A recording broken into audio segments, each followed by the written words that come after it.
Bismillahirrahmanirrahim. Assalamualaikum warahmatullahi wabarakatuh. Waalaikumsalam warahmatullahi wabarakatuh. Kami dari kelompok manajemen perubahan dari kelompok perusahaan non-industri akan melakukan wawancara terhadap salah satu perusahaan yang bergerak di bidang non-industri yaitu Budimak Agency. Dan kelompok kami beranggotakan 5 orang, yaitu ada saya sendiri Yusuf Farah Trisyandi, kemudian ada Pak Budi, Mas Bintang, ada Mas Anton, Mbak Olive, dan juga Mbak Nurul. Nah, kali ini kita akan melakukan wawancara kepada CEO dari Budimak Agency, yaitu Pak Budi. Halo Pak Budi, apakah sudah di lokasi? Halo, Mas Yusuf. Mas aja lah, jangan Pak lah. Tua Oh, banget. oke. Siap Mas Budi.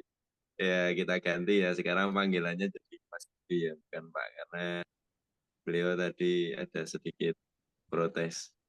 Oke, Mas Budi. Nah, jadi kami ini dari kelompok mahasiswa manajemen paralel 2021 FEB Unima. Nah, bermaksud untuk melakukan wawancara terkait beberapa pertanyaan yang akan kami ajukan terkait inovasi usaha yang mungkin Bapak lakukan. Nah, ini kami menggunakannya sebagai penilaian tugas akhir untuk AAS kami. Jadi mohon keperkenalannya Pak. Oke. Yang pertama Mas Budi mungkin bisa diceritakan apa sih latar belakang ya uh, yang mungkin perkenalan dulu deh, perkenalan tentang profil Budi Agensi, tentang gambaran umum, visi misi seperti itu Pak. Oke, saya saya share screen ya. Coba diaksesnya, coba minta dibuka. Boleh Mas Abin, boleh dibantu Mas Abin. Mana sih caranya? Di share screen. Udah bisa? Oke, udah. Oke, udah kelihatan belum? Sudah. Sudah Ya. Mas. Oke, jadi mungkin sedikit penjelasan tentang apa itu Budimak Agency, profilnya bagaimana. Mungkin kita bisa mulai dari sini gitu ya. Jadi Budimak Agency itu kita adalah kreatif agency yang bergerak di bidang digital marketing utamanya, dan kami berada di bawah naungan PT Bumi Tekno Indonesia. Jadi Budimak Agency itu artinya Bumi Tekno Digital Marketing. Kita itu melayani secara segmentasi, kita adalah B2B, business to business. Kita melayani segmen usaha baik itu rumahan, UMKM, startup, sampai dengan korporasi, di mana core utamanya adalah kami adalah jasa digital. Nah, kalau kami mulainya sebenarnya dari 2021. 2021 kita mulai, sebenarnya ini adalah tim in-house team. Jadi kita kan punya perusahaan di PT Bumi Tekno ini. Nah, PT Bumi Tekno punya banyak lini bisnis atau anak perusahaan. Sehingga waktu itu kita jadi in-house team. Jadi melayani ke masing-masing brand yang ada di dalam Bumi Tekno. Tapi kemudian di 2022 kita mulai untuk mengerjakan brand-brand dari eksternal di luar induk perusahaan kami gitu ya. Sampai itu berlanjut di 2023 kita mulai serius untuk 100% full untuk go to market, untuk kita benar-benar ngerjain proyeknya secara profesional. Jadi kita dengan nyari klien di luar perusahaan. Dan 2024 kemarin itu adalah fase kita untuk growth, kita perkuat banyak hal, tim, resource, memperkuat value-nya. Itu perjalanan kami. Kurang lebih kita jalan sudah 3 tahun. Kalau secara efektif kita mengerjakan proyek eksternal kan berarti dari 2022 sampai 2024 kemarin total kita sudah bekerja sama dengan 34 klien, dengan total servisnya itu mencapai ada 50 servis, karena kan satu klien dia bisa lebih dari satu servis yang kita berikan gitu ya. Kemudian kalau visi misi sebenarnya nggak ada visi misi. Kita nyebutnya kalau di kami itu value gitu. Jadi kita nyebutnya kita punya value. Jadi value apa di kami itu ada tiga, yaitu inform the truth, actionable strategi, sama continuous improvement. Jadi di Budimak itu, di agensi itu kita selalu ngomongin semuanya secara apa adanya. Jadi inform the truth ini adalah satu value yang kita pegang sejak awal. Ketika kita mau kerja sama dengan klien, kita akan ngomong apa adanya. Misal klien produknya fashion, pengen main di TikTok gitu. Kita mesti ngomong apa adanya bahwa di TikTok persaingannya untuk produk fashion berat, mereka akan jor-joran, sangat jor-joran di call apa call service atau endorsement bahkan iklan, sehingga kalau kita ngomongin sejak awal bahwa kalau memang nggak siap dari sisi budget dan sebagainya, mending nggak usah. Jadi kita nggak takut untuk kehilangan klien karena kita pengen semua komunikasinya terbuka di awal. Yang kedua adalah actionable strategi. Kita nyiapin strategi yang benar-benar bisa kita lakukan. Bukan soal strateginya bagus atau jelek, tapi strategi yang memang benar-benar bisa dijalanin atau enggak. Kemudian yang ketiga, actionable strategi itu nggak selalu hasilnya positif. Jadi kita selalu ada improvement di tengah-tengah atau di prosesnya. Jadi ada tiga value ini, informed truth, actionable strategi, dan juga continuous improvement yang selalu kita pegang dalam kita jalanin bisnis ini. Kalau metodenya sebenarnya ya standar, kita dengar masalahnya klien, kemudian kita narik dari masalah itu dia pengen goalnya apa, dari goal yang udah dapat kita bikin action plan-nya seperti apa, action plan ini yang kita sampaikan ke klien dan klien approve, baru kita lanjut ke proses kerjasama. Jadi memang harus jelas parameter kita kerjasama, harus ada tolak ukur. Yang kita lakukan apa aja sebenarnya layanannya? Layanannya kurang lebih ada 5. Ada digital advertising, jadi iklan di sosial media dan juga di Google, social media handling, kita ngerjain pembuatan konten dan sebagainya, SEO, search engine optimization, kemudian website development, sama juga dan brand identity. Jadi kita core-nya ada 5 produk. Nah, ini ada beberapa layanan, kita mulai dari 2,5 juta, ada yang sampai 20 juta, layanan SEO, TikTok Management dari 2,5 sampai yang platinum tergantung permintaan kliennya. Instagram, Facebook Management juga sama, kemudian website company profil kita juga ada. Kemudian untuk iklan kita juga ada yang start paket dari yang di bawah 10 juta, 10 sampai 25 juta, sampai di atas 40 juta, sampai atau di atas 50 juta. Seperti itu. Kemudian beberapa klien kami, ada Puskasco, ini brand dari Ukraina yang buka cabang di Indonesia, ini salah satu klien kita di periklanan. Ada Genius Space, ini juga dari Ukraina, dia juga klien kita di periklanan. Malaysia.id, ini salah satu layanan website sekolah, ini juga di periklanan.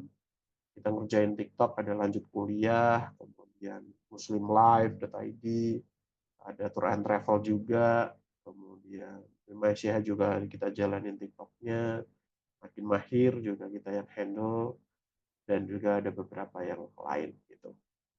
Nah, ini beberapa goals-nya. Jadi setiap klien yang masuk kita sudah jelas bahwa goals-nya mau apa. Misal penambahannya 10.000 followers selama kontrak. Jadi itu yang kita kejar, atau minimal view-nya adalah 60.000 per bulan.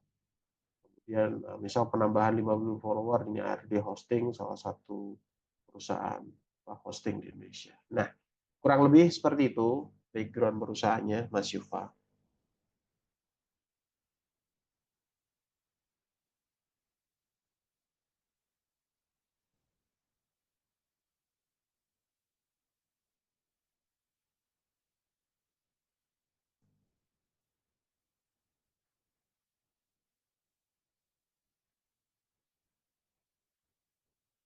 Halo.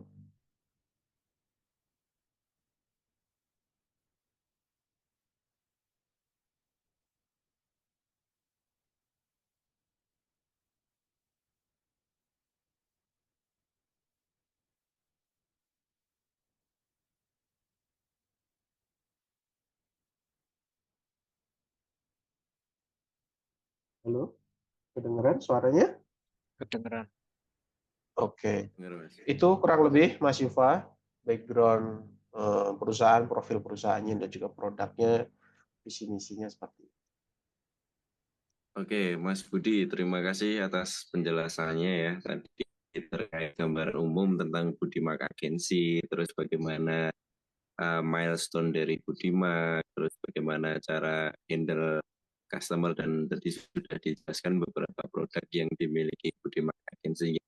Nah, selanjutnya dalam menjalankan bisnis digital marketing atau agensinya Budimak ini kan tentu ada beberapa tantangan yang dihadapi Budimak Agensi dan tim. Nah, kira-kira tantangan-tantangan itu dari ya mungkin ada beberapa 3 terbesar yang dihadapi oleh Budimak Agensi. Apa saja, Mas? Oke, jadi kalau tantangan utamanya di industri ini adalah soal persaingan ya, persaingan dengan kompetitor.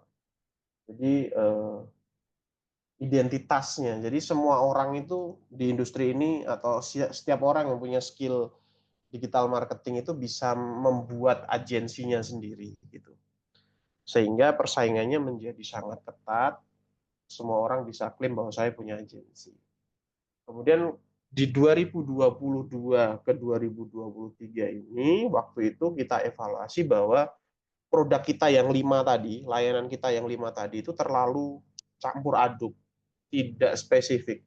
Kita tuh pengen nyebut Budimak sebagai apa toh? Kalau digital marketing terlalu luas, agensi digital marketing terlalu luas, spesifikasinya di apa? Sehingga inovasi yang masalah yang pertama soal diferensiasi produk dan juga brandingnya, masalah yang pertama kita hadapi adalah soal brandingnya. Kita pengen dikenal sebagai apa?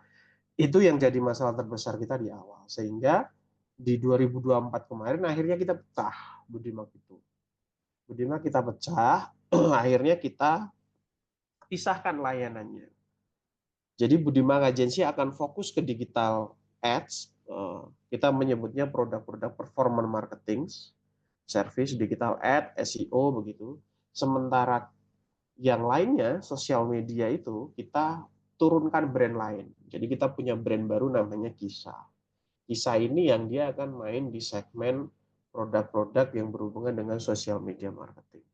Jadi harapannya kita itu pengen membentuk one brand, one positioning. Jadi masalah yang pertama kita hadapi adalah tantangannya adalah soal branding dan positioning kita tuh nggak jelas di awal. Kita tuh pengen nyebut kita tuh sebagai apa. Lalu kemudian kita membuat inovasinya adalah oke, kita pecah Budimak khusus ke digital ads dan juga SEO di performance marketing dan social media marketingnya di bisa. Gitu. Masalah yang kedua yang kita hadapi adalah soal value utamanya mau apa, mau ngasih apa toh kita tuh ke user, karena kita nggak bisa ngomongin sesuatu yang terlalu abstrak gitu ya. Sehingga kita juga mendefinisikannya jelas. Di Budimak Agency kita pengen ngasih layanan strategi digital marketing yang bisa dilaksanakan tapi juga bisa diukur. Pengukurannya jelas. Makanya kita nyebutnya kalau di digital di Budimak itu layanannya soal performance. Jadi contohnya iklan. Iklan itu perhitungannya akan sangat jelas. Kita ngeluarin uang 1 juta, kita dapatnya berapa? Profitnya berapa? Sehingga jelas, clear measurement. Nah, di Kisah itu jelas kita pengennya adalah brand itu hadir di sosial media. Sehingga di Kisah itu jelas parameter utamanya adalah brand. Jadi masalah pertama tadi soal positioning, masalah kedua adalah soal value apa yang mau kita kasih ke konsumen. Sehingga kita mendefinisikan ulang soal kita mau ngasih value apa ke konsumen. Nah, masalah yang ketiga adalah soal perang harga sebenarnya.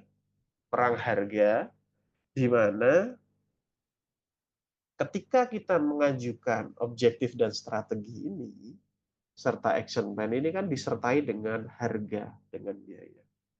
Nah, kita di industri ini tuh jujur kita sudah di level yang sekarang perang harga.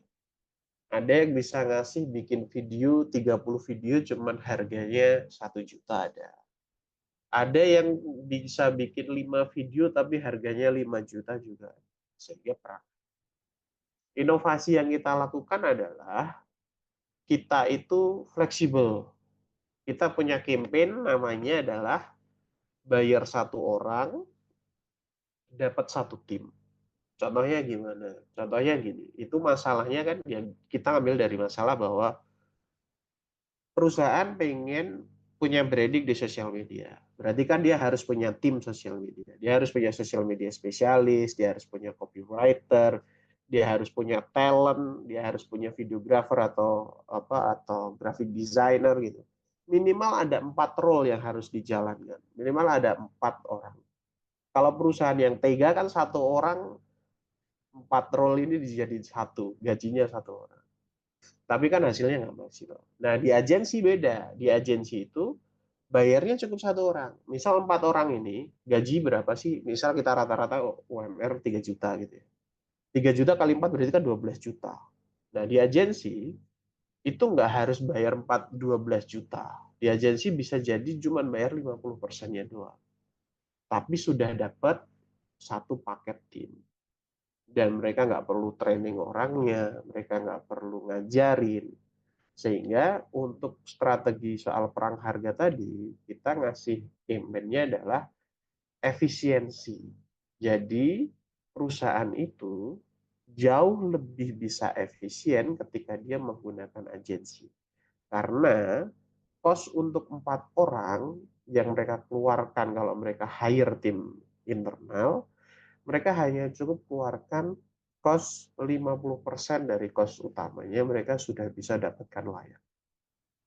Dengan tim yang profesional, dengan perhitungannya juga jelas, dengan performa yang juga bisa dipertanggungjawabkan. Kayak gitu, Mas. Jadi tantangan yang pertama adalah soal branding dan positioning. Yang kedua adalah soal value ke mana ke konsumen kita. Ya, masalah yang ketiga adalah soal perang harga. Itu 3 masalah yang kita hadapi. Dan tadi inovasinya kita ada beberapa tadi. Seperti itu, Mas Yufa. Oke, terima kasih Mas Budi atas penjelasan ya tentang apa beberapa masalah paling besar utamanya yang dihadapi oleh Budimak Agency ini. Nah, tadi kan juga sudah dijelaskan beberapa inovasi ataupun dalam pengatasan masalah yang ada di dalam Budimak Agency. Nah, mungkin ada nggak sih solusi-solusi yang lain yang masih berkaitan dan itu juga penting dalam uh, peningkatan value ataupun dari inovasi dari Budimak Agency. Mungkin kalau dari segi kompetitor kan tentu ada beberapa uh, ada beberapa sektor yang perlu dianalisa. Ya, tadi ada salah satunya ada harga, ada layanan, excellence dan sebagainya. Nah, ini bagaimana cara Budimak dalam beradaptasi dalam permasalahan-permasalahan tersebut sehingga bisa memunculkan value kepada klien bahwa Budimak itu lebih baik daripada kompetitor. Seperti itu. Oke, jadi sebenarnya kalau dirangkum semuanya, bedanya agensi satu dengan agensi yang lain itu adalah soal siapa yang paling brandingnya paling kuat, siapa yang memang dia sudah punya klien perusahaan corporate besar, siapa yang masih corporate atau kliennya kecil-kecil. Sebenarnya tantangannya adalah kayak Little Giant versus ya raksasa sama agensi kecil-kecil. Nah, kami Well, kan itu aja agensinya kan kecil ya. Sementara lawan kami kan agensinya ada yang di Jakarta, Jogja, Surabaya, Bandung gitu. Pertama, kami ada masalah soal geografis. Kecenderungan orang akan jauh lebih percaya kalau dia posisi agensinya ada di kota besar. Itu pertama. Kemudian yang kedua adalah mereka akan lihat portofolio. Portofolionya ya, oh ini pernah pegang Honda, oh ini pernah pegang Samsung, oh ini pernah pegang. Nah, kita nggak bisa lawan tuh dua hal itu. Portofolio sama geografis kita nggak bisa lawan. Karena kita nggak mungkin dengan kita yang masih kecil tiba-tiba di Jakarta, ya bisa dikatakan mati kita di sana. Kita nggak bisa portofolio ngejar mereka udah dapat Honda terus kemudian kita lawan, kita pernah megang proyeknya Yamaha, ya nggak mungkin karena kita nggak punya akses ke klien. Lalu solusi yang kita lakukan, inovasi yang kita lakukan adalah di operationnya. Nah, operation ini yang akhirnya menjadi kelebihannya kami. Contoh nih, klien kita yang Puska School itu, yang dari Ukraina, dia itu layanannya iklan. Nah, waktu datang ke kita saklek bahwa pembayaran harus di depan, sistemnya harus ngikut dengan. Kemudian Puska bilang, saya juga punya tim intern, saya juga pakai agensi dari Ukraina dan juga dari agensi dari Amerika. Di sana itu sistemnya adalah iklan jalan dulu, nanti baru totalan di belakang, baru bayar di belakang. Iklan jalan dulu. Terus kan kita nanya, kalau kayak gitu kan nggak ada safety-nya dong bagi kami. Ya kan, terus iklan jalan dulu, mereka baru bayar di belakang, ya kita bisa aja dia tinggal pergi gitu. Akhirnya keinginan itu kita terima, tapi kita modifikasi. Akhirnya ini yang jadi core value-nya di operation-nya kita adalah, oke, iklan jalan dulu. Jadi iklan itu ada dua biaya. Ada biaya untuk kami sebagai agensi, ada biaya iklan yang dibayarkan ke platform, ke Facebook, ke Meta, ke TikTok gitu. Nah, yang dibayarkan di muka itu adalah budget untuk kami. Yang dibayarkan ke Meta itu yang dibayarkan di belakang. Nah, sistemnya dengan apa? Jadi karena kami sudah agensi, kami itu punya satu fitur namanya payment threshold. Jadi kami dalam tanda kutip bisa ngutang dulu ke platform untuk iklannya biar jalan dulu, baru kami akan bayar tagihannya di belakang. Dan itu cuma bisa didapat oleh fitur itu cuma bisa didapat oleh agensi yang memang dia sudah terverifikasi, atau dalam hal ini kalau di Meta dia udah ikut Meta Partner. Jadi itu keunggulannya kami, bahwa kami bisa pembayarannya bisa di belakang loh, nggak harus di depan. Nah, itu yang membedakan kami dengan raksasa-raksasa agensi yang lain, karena kalau raksasa agensi yang lain kan saklek ya. Dia bilang ya semuanya harus bayar di depan, mau nggak mau gitu kan. Nah, kalau kami bisa fleksibel, bayarnya bisa di belakang nggak apa-apa. Tapi yang untuk fee tetap di depan, tapi untuk budget iklannya bisa di belakang. Bisa ngikuti tagihan. Mungkin itu sih yang satu yang paling berhasil inovasinya kami di situ. Karena dari situ Puska itu gandeng perusahaan lain yang sama-sama dari Eropa. Ada Genius, ada Grovia, kemudian sempat ada Simi CV. Jadi dari satu perusahaan dia bisa gandeng perusahaan lain. Karena ternyata kalau di Eropa itu antar owner itu dia punya komunitas, dan dia ketika dia mau ekspansi ke pasar Indonesia, dia nanya dulu ke brand yang udah duluan. Kamu di Indonesia pakai agensi apa? Oh, aku pakai ini. Jadi bahasa Jawanya getok tular kali ya. Jadi nah, itu salah satu yang membuat kami growth yang cukup cepat adalah kami tidak memulainya, justru tidak mulai dari pasar Indonesia tapi dari Eropa. Kayak gitu.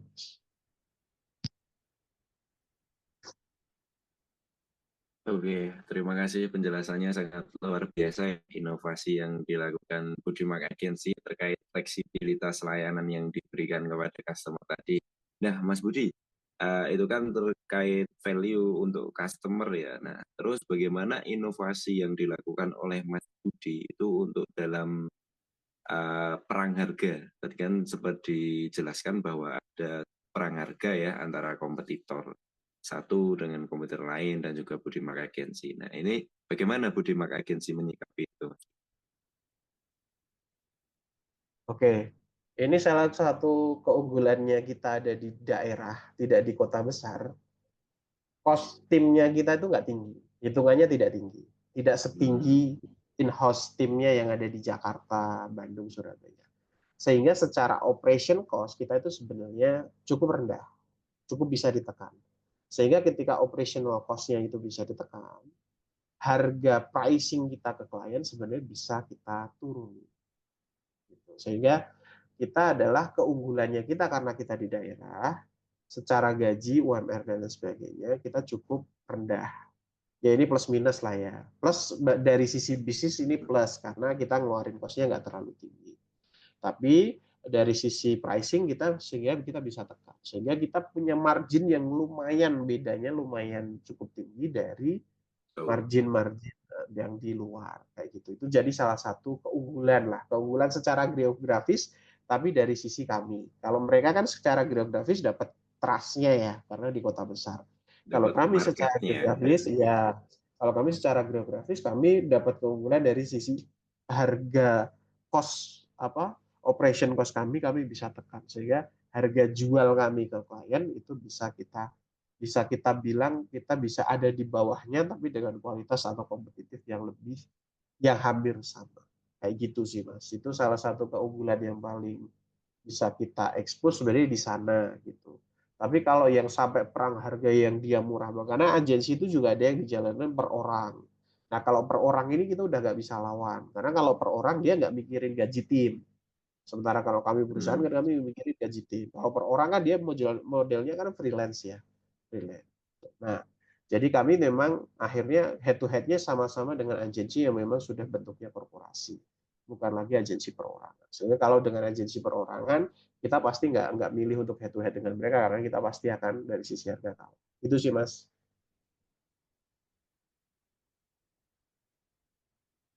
Oke, terima kasih Mas Budi. Penjelasannya sangat menarik ya, bagaimana perjalanan Budi Mark Agency dari awal tahun 2011 sebagai internal team hingga menjadi sebuah lini bisnis baru dari usaha Bumi Tekno seperti itu Mas. Dan juga tadi ada beberapa inovasi-inovasi atau gebrakan-gebrakan yang dilakukan dalam beradaptasi dalam persaingan bisnis. Nah, ini mungkin dari teman-teman kelompok ada yang mau ditanyakan kepada Mas Budi Prihanto sebagai CEO dari Budi Mark Agency mungkin